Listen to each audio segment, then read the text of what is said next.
Welcome to today's SPS Seminar Series interview. We're joined today by Professor Andy Hamilton, who will later be giving a talk entitled Conservatism and Liberalism. Thank you for taking some time to be with us today. Your talk this afternoon sounds really interesting. Could you give us a little bit of an insight into what you're going to be talking about?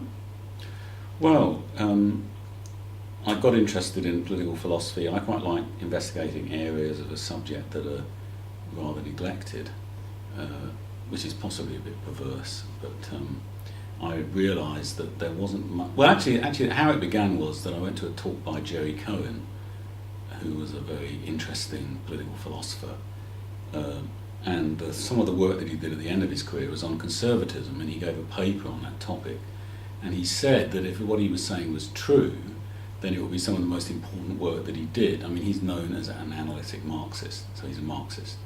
So this obviously shows that you can be interested in conservatism and not a conservative.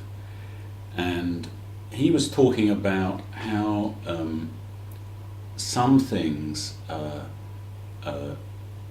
have value not in themselves, but because they are sort of part of the heritage, have been around a long time.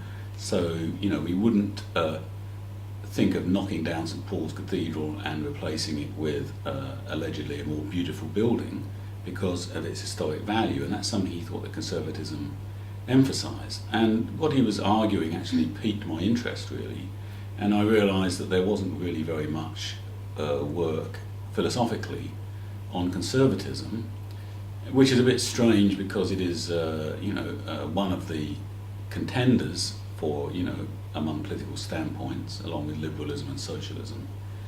So I really got working on that and interested in the contrast between liberalism and conservatism. And within your work, you argue that liberalism and conservatism lie on a continuum. Would you be able to explain that a little bit further? Yes, really. I mean, conservatism is often regarded as a pragmatic doctrine, and that's the legacy of Edmund Burke, who really defended the idea that, he was opposed to revolutionary change, and indeed radical change of any kind, but that didn't mean he was a reactionary. And he seemed to think that, change should be piecemeal and not, based on some abstract plan or blueprint. However, there is a version of conservatism that is rather rationalistic and based on, abstract ideas, and conservatives attack liberals for taking that standpoint. And it occurred to me actually that it's not universally true of liberalism. So there are pragmatic liberals as well as rationalist liberals, and there are pragmatic conservatives as well as rationalist conservatives. So actually the picture's a bit more complicated than is usually thought. And you also teach aesthetics to undergraduate students. What kind of attracted you to the topic of aesthetics, and will you be touching on that today?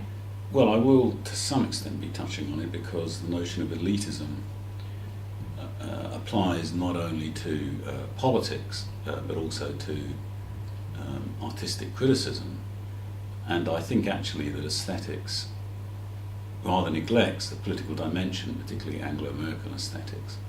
I think you can't discuss art outside a social and political context. That's not to say that's the only thing you talk about, but and I really got interested in aesthetics through being interested in jazz and thinking about what the concept of improvisation involved, and that is certainly the aesthetics of improvisation is an interesting area of study.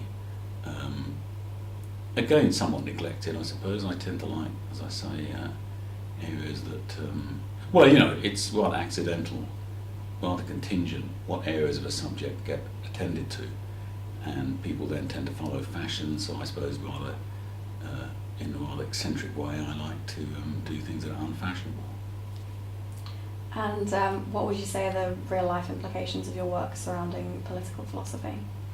Well, there's a lot of recent discussion in the light of Trump and Brexit of populism. So there's an idea that the elites no longer have authority, or at least the people have seen through their authority, which they've been using to feather their own nests, and the people are now fully mobilised and tearing down the fabric of liberal elitism. And so those kind of issues, I think, philosophers have something to contribute to.